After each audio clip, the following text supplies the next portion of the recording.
Hello guys, আসসালামু আলাইকুম। Welcome to my Facebook page and my YouTube channel rule 0.2। তো আজকে আমি কথা বলবো ইউজড বাইক নিয়ে। তো ইউজড বাইক কেনার ক্ষেত্রে আপনি কোন কোন বিষয়গুলো লক্ষ্য করবেন এগুলো নিয়ে কথা বলবো। তো চলেন ভিডিওটা পুরোটা দেখি। বর্তমানে অনেক ভাই ব্রাদার আছেন যারা ইউজড বাইক কিনে প্রতারিত হয়েছেন, তারা কেনার পরপরই আবার ফেরত দিতে চলে আসছেন। তো আপনি কেনার আগে কোন বিষয়গুলো আপনার লক্ষ্য করা উচিত? সর্বপ্রথম আপনি যে বিষয়টা দেখবেন এটা হচ্ছে আপনার বাইকের ইঞ্জিন। যদি ইঞ্জিনের অবস্থা দেখেন যে ভালো, তাহলে আপনি কিভাবে বুঝবেন যে আপনার ইউজড বাইকের ওই ইঞ্জিনটা ভালো? তো আপনার ইউজড বাইক কেনার সময় অবশ্যই ইঞ্জিনটা স্টার্ট দিয়ে ইঞ্জিনের সাউন্ডটা শুনবেন। ইঞ্জিনের সাউন্ড যদি ক্যার ক্যার ক্যার ইঞ্জিন থেকে ভিতরে আওয়াজ করে, তাহলে বুঝবেন যে এটা ফ্রেন্ড শেপে কোনো ঝামেলা আছে, কিংবা টাইমিং চেন অ্যাডজাস্টার, রোকার, পেন্টিন এগুলো পাল্টাইতে হবে। এখানে মোটামুটি 8-10 হাজার টাকার কাজ আছে। আরেকটা হচ্ছে যদি আপনার বাইকে ক্রেন শেপ চেঞ্জ হয়ে থাকে, তাহলে ক্রেন শেপ যে পার্টটাতে থাকে ওই পার্টটা যদি লাগায় বা এই পার্টটায় কাজ করে, তাহলে ওই পার্টটা একটু ভিজা থাকবে কিংবা সিলটা এদিক সেদিক থাকবে বা বোঝা যাবে। কারণ একটা ইনটেক বাইকের ইঞ্জিন যদি খোলা হয়, সেক্ষেত্রে ক্রেন শেপের সাইডটা একটু হলেও বোঝা যায়, কারণ ওইখানটা একদম একুরেটলি পারফেক্টলি কেউই বসাইতে পারবে না, একদম কোম্পানি ছাড়া। 2 নাম্বার যে বিষয়টা খেয়াল করবেন, ওই বাইকটাকে আপনার জোরে পিক আপ দিয়ে দেখবেন ওই বাইকটা থেকে অনবরত কোনো সাদা ধোয়া বের হয় কিনা, কিংবা সাইলেন্সার পাইপটা যে থাকে, সাইলেন্সার পাইপটা দিয়ে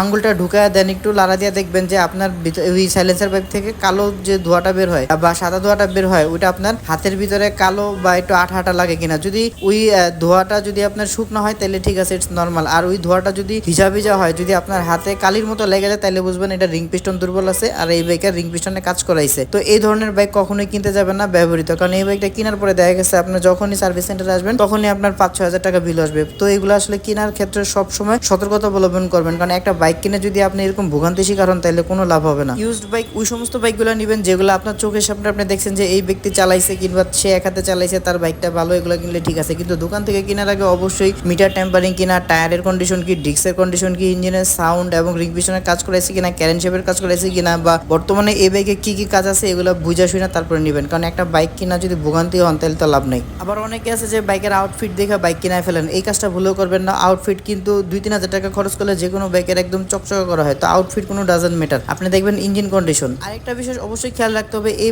এই বাইকটা কার নামে আছে, সে মালিক বেঁচে আছে কিনা, কিংবা মালিকের ডকুমেন্টস আপনাকে সে দিতে পারবে কিনা, কিংবা নাম ট্রান্সফার সে সাথে সাথে করতে পারবে কিনা, এগুলো খেয়াল করে মালিকের সাথে কথা বলে দেন দোকান থেকে বাইক কিনবেন। কিংবা ধরেন আপনি দোকান থেকে বাইক কিনে নিয়েছেন, পরবর্তীতে দোকানদার আপনাকে সঠিক সময় নাম ট্রান্সফার করে দিল না, সেক্ষেত্রে কিন্তু আপনার জন্য এটা একটা হ্যাসেল। যারা বাইক কিনে পাঠাও আবার চালাবেন চিন্তা করছেন, ওনারা বাইক কেনার ক্ষেত্রে অবশ্যই 20,000 কিলোর উপরে চলা বাইকগুলো কিনবেন না, চেষ্টা করবেন এর নিচে বাইকগুলো টাকা বেশি গেলেও ভালো বাইক কেনার জন্য। মনে রাখবেন, আপনি যদি একটা বাইক কিনে না জিততে পারেন, তাহলে ওই বাইক দিয়ে কখনো আয় ইনকাম করতে পারবেন না, বরঞ্চ ওই বাইক কেনার পরে আপনার খরচের পরিমাণ আরো বেশি বেড়ে যাবে, আপনি মানসিকভাবে আরো হতাশ হয়ে পড়বেন। তো বাইক কেনার ক্ষেত্রে সবসময় সতর্কতা অবলম্বন করবেন এবং টাকা বেশি গেলেও সবসময় একটা ফ্রেশ বাইক কিংবা ভালো বাইক কেনার চেষ্টা করবেন। বাইক কেনার ক্ষেত্রে তাড়াহুড়া করবেন না, সময় নিয়ে ধৈর্য সহকারে দেখে শুনে বাইক কিনবেন।